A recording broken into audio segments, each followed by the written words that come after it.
উনাকে সৃষ্টি করার পরে আল্লাহ বললেন, ইয়া আদম সাল্লিম আলা উলাইকান নাফার।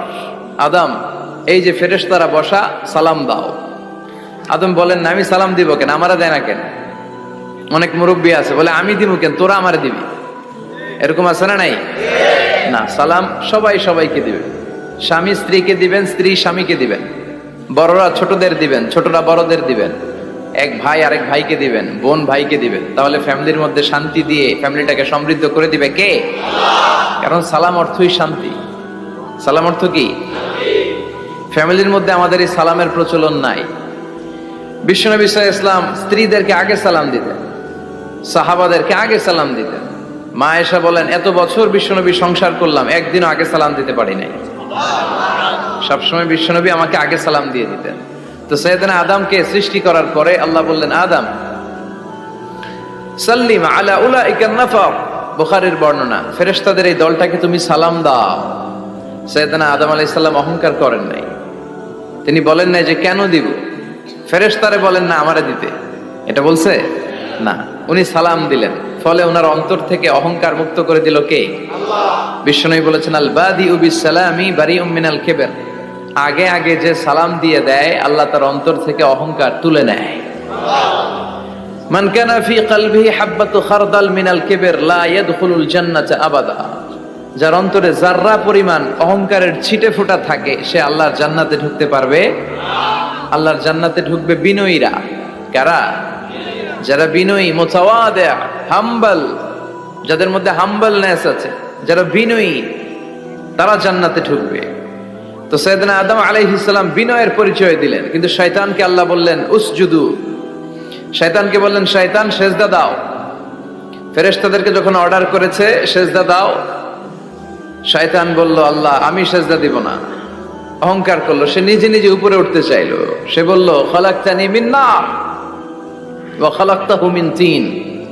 আপনি আমাকে বানিয়েছেন আগুন দিয়ে, আগুনের ধর্ম উপরের দিকে ওঠা। আগুন জ্বালিয়ে দিলে লেলিহান শিখা কই যায়? উপরে যায়। ওয়া খালাকতাহু মিন তিন। আর আদমকে বানিয়েছেন আপনি মাটি থেকে, তা আমি কেন সেজদা দিব? আদমই না আমারে দিবে। আল্লাহ শয়তানকে চির জাহান্নামী বানিয়ে দিল। চিল্লায় বলেন ঠিক কিনা?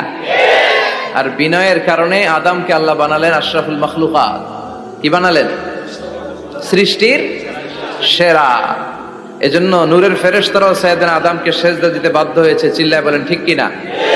তুমি মাটির আদমকে প্রথম সৃষ্টি করিয়া ঘোষণা করিয়া দিলে শ্রেষ্ঠ বলিয়া, তাই তো নূরের ফেরেশতা করে আদমকে সেজদা। ঠিক কিনা? তাই তো নূরের ফেরেশতা করে আদমকে সেজদা। সবার চেয়ে সম্মান দিলে মাটির আদমকে। আল্লাহু আল্লাহু তুমি জাল্লে জালালুহু, শেষ করা তো যায় না গে তোমার গুণগান। আল্লাহু আল্লাহু, সুবহানাল্লাহ পড়েন। এজন্য আমরা যেন বিনয়ী হই, আমরা যেন নিজেকে ছোট মনে করি। আপনি নিজেকে ছোট মনে করলে আল্লাহ আপনাকে বড় বানায় দেবে। আর যদি নিজেই নিজেকে বলেন আমি বড় আল্লামা, আমি সব জানি, তাহলে আল্লাহ বলবে তোর স্থান হচ্ছে সবচাইতে নিচে। ঠিক কিনা? আবু নওয়াস একজন কবি ছিলেন। উনি বলেছেন, ওয়াকুল্লি মাইয়াদাঈ ফিল ইলমি ফালসাফাতান হাবাসতা শাইআন ওয়া গাবাত আনকা আশিয়া।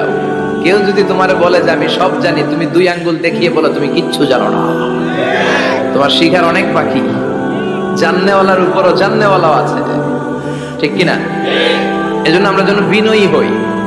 বিনয়, হাম্বলনেস, আরবিতে বলে তাওয়াদু, এটা খুবই জরুরি। এগুলো আমাদের মধ্যে এখন নাই। আমাদের মধ্যে ইগো প্রবলেম আছে না নাই?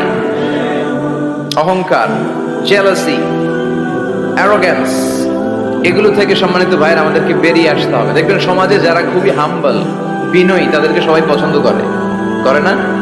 আর অহংকারীদের কেউ পছন্দ করে না। সামনে সালাম দেয়, পিছনে গালি দেয়। কথা বলেন? এজন্য অহংকারী হবেন না, বিনয়ী হবেন। বিশ্বনবী বলছেন, আল্লাহ আপনি আমার বিনয়ী বানান, আপনি আমার ধৈর্যশীল বানান, আপনি আমার শুকরগুজার বানান।